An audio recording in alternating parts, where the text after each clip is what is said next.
Welcome to the podcast. So, today I'm actually going to be talking about struggling with changes to your body. If I'm being honest, I have gained about 12 to 15 pounds since last April, and I'm not really sure how I feel about it.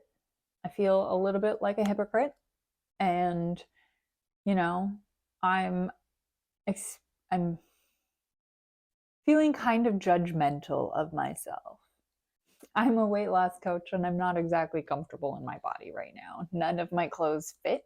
So I worked with a coach from April through September last year, and she had me track my macros and she gave me a progressive overload program in the gym where I worked on building muscle and weightlifting. And the first 3 months was basically me learning how to implement these new behaviors, going to the gym 3 to 4 times a week. And, that first 3 months, I was really focusing on increasing my protein levels and just relearning how to track my food because it had been so long since I've actually tracked my macros. And those first 3 months felt like a struggle. It felt frustrating. I fought myself numerous times on, I don't want to go out and do the 10,000 steps.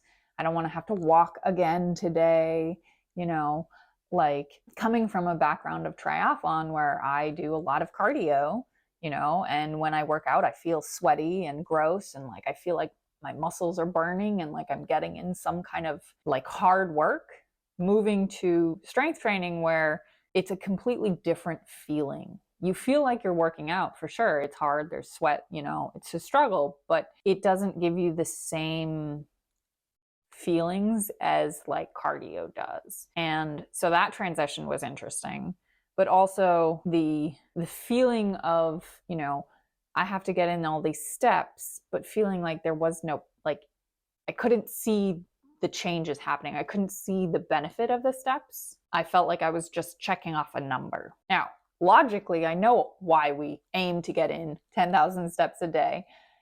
But at the time, I was fighting myself about it. And, through the whole process, those first 3 months were the hardest. I was really struggling with trying to implement these new habits and, tracking a bunch of new numbers I wasn't regularly used to tracking. She was having me weigh myself every day.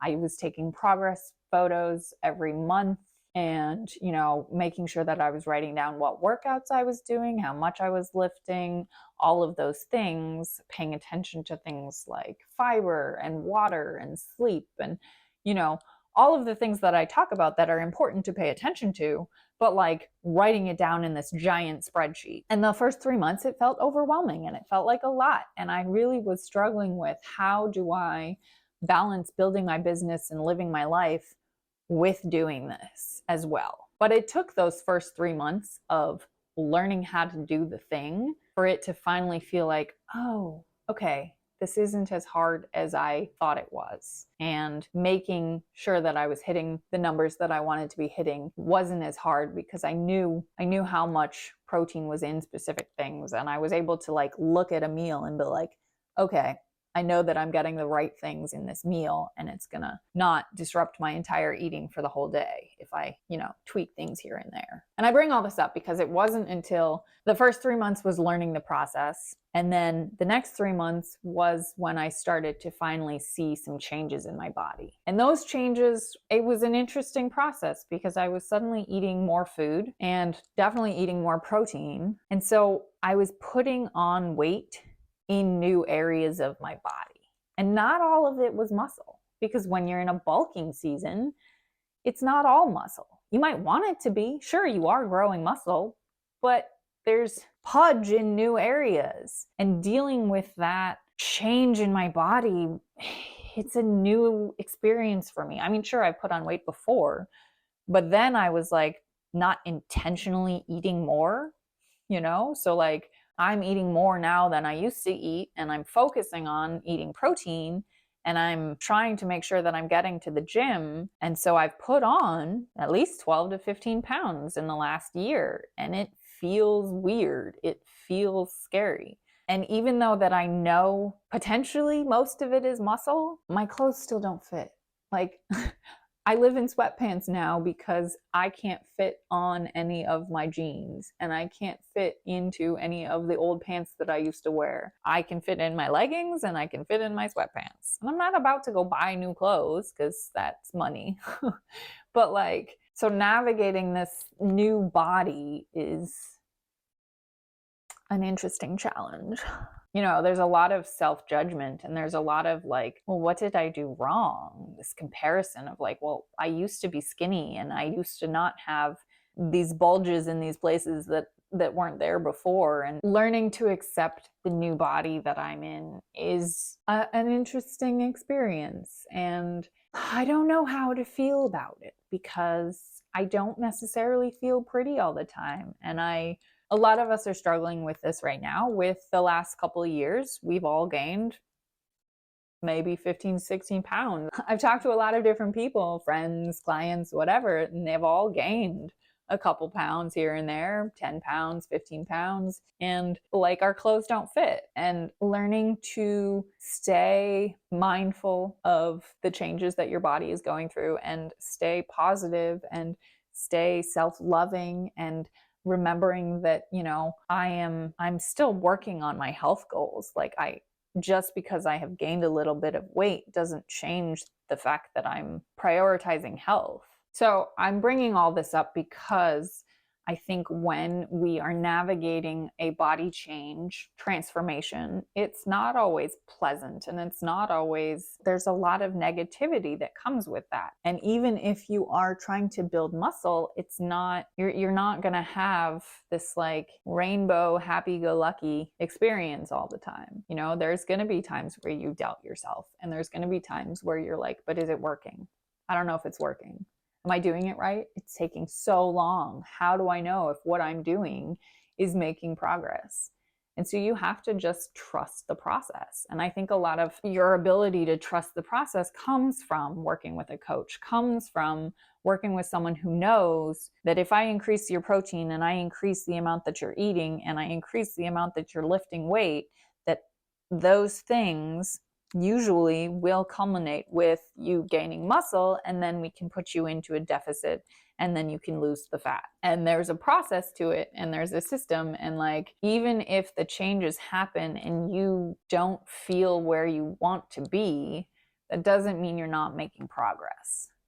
So like, even if you aren't seeing the changes in the way that you want to see them, that doesn't mean that you're not having success. So like, I know that I'm building muscle because I know I'm getting stronger, but when I look at my body, I don't necessarily see it, you know? So sticking with the process and sticking with the weightlifting and the walking and the cardio on occasion and making sure that I'm prioritizing protein and then I'm fueling my body, all of these things. I'm not working with a coach anymore, so I'm not doing it to the obsessive nature that that 6-month period was, but I'm still on track. I'm still doing all the things. It's just I'm learning to handle this new body in a new way. And, you know, maybe that does mean that I have to go out and buy all new clothes because my clothes don't fit. I have to find a way to be comfortable in the body that is changing. And this is what I wanted in the first place. It's just navigating it is a new experience. And, you know, a lot of clients come to me and when they go through these changes, they struggle with it because it is new. It's a change. And you might gain more weight before you lose weight. And that shift is hard, but that doesn't mean that you're failing. It doesn't mean that you're not having success with the process. And I think one thing to realize is that learning to be comfortable in your body is an internal job, and you're going to have to figure that out. That's not something that a coach can teach you. We can help you think more positively, and we can help you see that the changes that are happening aren't bad. You know, I urge you, if you are going through body changes and they're not the ones that you wanted and they don't feel like you're making progress or you're having success, make sure that you're doing the things. If you know that you're following the process and you're following through on all the things and you're doing the walks and you're paying attention to your food and you're hydrating and you're doing all of the things, trust the process. Be patient, because sustainable weight loss does not happen quickly. And those fads that have you losing 20 pounds in a month, they're not healthy. You'll just gain all that back. But when you change your habits and you are more strategic about the process and you focus on like slow weight loss and slow muscle gain, you're more likely to have long-term success. And instead of focusing on the actual physical aspects of your body, like, focus on how you're feeling. I feel stronger. I feel more energized in my body. I like the ability to lift more. I like how I'm able to, I don't know, I have better sleep now that I eat more protein. I'm better able to regulate my body temperature now that I'm eating more. There's all kinds of other benefits that aren't the number on the scale. I think a lot of us are wrapped up in this idea, oh, I need to lose weight and I need the number on the scale to go down. And I think you need to step away from that. There's a benefit to paying attention to the number on the scale and watching what happens when you consume certain amounts of food and like what activity you do in relation to that. But your success is not defined by that number on the scale. The number that I had a year ago is completely different than the number I have now, and yet I'm healthier now than I was then because I'm implementing these habits and I've built muscle that's going to protect my body from injury. And I'm able to run and bike and still do all of the things better than I did before. But my body doesn't necessarily look better. You know, I think that term better is really, we need to redefine how we define beauty rather than having society say, oh, skinny people are pretty. That's not true. There are so many beautiful people, and the size that you are is not an indication of your beauty. They're not even related. And the standards that society throws out there can be really detrimental to your self-belief. And I know for me, I have a tendency, I try not to consume that much social media, but because it's my job, because I'm on there all the time, I see all these different things. And while I do curate what I'm viewing, there's a lot of things that I see that are perpetuating this idea that skinny is beautiful. I have actually changed the aesthetic that I'm trying to shoot for in my body now. I want to be bulky. I want to grow muscle. I want to look stronger. I don't aspire to have that skinny body anymore. Because to me, when I see skinny people, often I think, man, you need to go eat a hamburger. Like, let me take you to dinner because you're not consuming enough food. And I know that because I can see your bones. You know, I'm not body shaming here, but having been that skinny person and knowing now what I know about food and consumption and how much you should be eating and how much you really need to eat in order to support your goals and your athletic endeavors, I definitely did not eat enough before. And so building muscle has been one of the things that I'm like, I think everybody should focus on that. It's going to improve my longevity, my ability to live long, and my ability to not be injured. I have so many family members and so many older friends who they've had to have hip replacement surgery, or they've broken their knees, or they haven't had knee surgery, or they've broken their ankles and they've had to have ankle surgery, and like all of these different injuries, and like maybe even digestive problems and like heart problems. And the older I get, the more experience I have around people who are suffering. And I want more people to prioritize their health, not because of an aesthetic reason, but because of the desire to live longer, the desire to be able to go on exciting adventures and enjoy life, the desire to do epic shit. Sure, having an aesthetic goal is a motivator, but finding that internal motivation of strength and power and ownership and self-trust, self-love, self-belief, I think those are better motivators and more powerful motivators than I want this body, you know? Yeah, so those are just my thoughts for the day. So I've been feeling a little large in places that I hadn't before, and it's interesting. Not bad, just new. And I haven't felt like this since the first time I lost a bunch of weight. And, you know, it's just goes to show that even when we're doing all the right things, the changes aren't always going to look the way that we think they're going to look. I'm still gaining muscle. But when you gain muscle, you also gain extra bits. And nothing wrong with that. It's just different. So if you are struggling with the process and you're struggling with loving your body and the changes that your body is going through, I feel you.